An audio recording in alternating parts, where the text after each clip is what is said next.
ఈ ఏడాది దేశవ్యాప్తంగా వర్షాలు సరిగ్గా కురవలేదు. ముఖ్యంగా రెండు తెలుగు రాష్ట్రాల్లోని అనేక ప్రాంతాల్లో తీవ్ర వర్షాభావ పరిస్థితులు నెలకొని ఉన్నాయి. ఫలితంగా ఈ ఏడాది వ్యవసాయ దిగుబడి తగ్గింది. తీవ్ర వర్షాభావ పరిస్థితుల కారణంగా ఈ ఏడాది రెండు తెలుగు రాష్ట్రాల్లో వరి సాగు విస్తీర్ణం గణనీయంగా తగ్గింది. దీంతో మార్కెట్లో బియ్యం రేటుకు రెక్కలొచ్చాయి. ఇప్పటికే ఓపెన్ మార్కెట్లో కిలో బియ్యం ధర 70 రూపాయలకు చేరుకుంది. రానున్న రోజుల్లో ఈ ధరలు మరింత పెరిగే అవకాశం ఉందంటున్నారు నిపుణులు. పెరుగుతున్న ధరల వల్ల సామాన్యులపై మరింత భారం పడనుంది. ఈ క్రమంలో బియ్యం ధరల కట్టడి కోసం కేంద్ర ప్రభుత్వం చర్యలు మొదలుపెట్టింది. బియ్యం ధరలను తగ్గించాలని తేల్చి చెప్పింది కేంద్రం. లాభాల కోసం ఎవరైనా ధరలు పెంచి విక్రయిస్తే కఠిన చర్యలు తీసుకుంటామని హెచ్చరించింది. దాంతోపాటు మరో కీలక నిర్ణయం కూడా తీసుకుంది ప్రభుత్వం.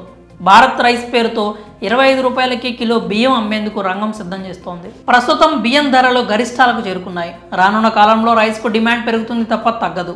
అప్పుడు ధరలు మరింత పెరిగే అవకాశం ఉంది అంటున్నారు నిపుణులు. నివేదికల ప్రకారం చూసుకుంటే ఏడాది కాలంలోనే బియ్యం ధరలు 15% మేర పెరిగి 15 ఏళ్ల రికార్డును బద్దలు కొట్టే స్థాయిలో నమోదయ్యాయి. సెప్టెంబర్, అక్టోబర్ నెలల్లో రైస్ ధర కాస్త అదుపులోనే ఉన్నప్పటికీ నవంబర్ నుంచి పెరుగుతూ వస్తున్నాయి. ఎన్నికల వేళ అటు చూస్తే మరో 4 నెలల్లో లోక్సభ ఎన్నికలు జరగనున్నాయి.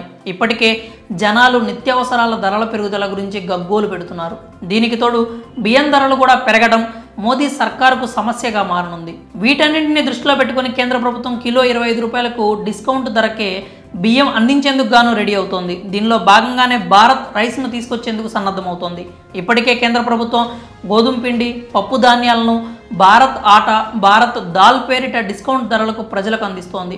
భారత్ ఆటా పేరిట కిలో 27.5కే గోధుమ పిండిని, భారత్ దాల్ కింద కిలో శనగపప్పును 60 రూపాయలకు అందిస్తోంది. ఈ ఉత్పత్తులను ఏకంగా 2000కు పైగా రిటైల్ పాయింట్స్లో విక్రయిస్తున్నారు. భారత్ రైస్ను కూడా ఇదే తరహాలో ప్రజలకు చేరవేస్తూ ధరల స్థిరీకరణ చేపట్టాలని కేంద్రం భావిస్తోంది.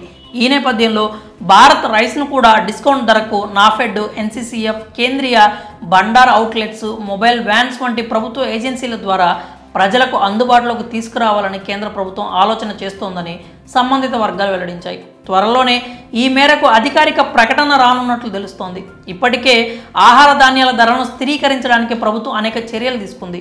దీనిలో భాగంగా బాస్మతీయేతర బియ్యం ఎగుమతులపై నిషేధం విధించింది. మరోవైపు ఫుడ్ కార్పొరేషన్ ఆఫ్ ఇండియా సైతం దేశీయ మార్కెట్లో బియ్యం లభ్యతను మెరుగుపరిచేందుకు ఓపెన్ మార్కెట్ సేల్స్ స్కీమ్ కింద రైస్ను ఆఫర్ చేస్తోంది. ఆకలి తెచ్చుకోవాలంటే అన్నం ఒక్కటి ఉన్నా చాలు. అలాంటిది బియ్యం ధరలే భారీగా పెరిగితే అది సామాన్యుల తలకు మించిన భారం అవుతోంది. దీన్ని దృష్టిలో పెట్టుకునే కేంద్రం భారత్ రైస్ను తీసుకురానుంది. ఇక ప్రభుత్వ నిర్ణయం పట్ల సామాన్యులు హర్షం వ్యక్తం చేస్తున్నారు. త్వరగా భారత్ రైస్ను అందుబాటులోకి తేవాలని కోరుతున్నారు. మరి కేంద్ర ప్రభుత్వం నిర్ణయంపై మీ అభిప్రాయాలు ఏంటో కామెంట్స్ రూపంలో తెలియజేయండి.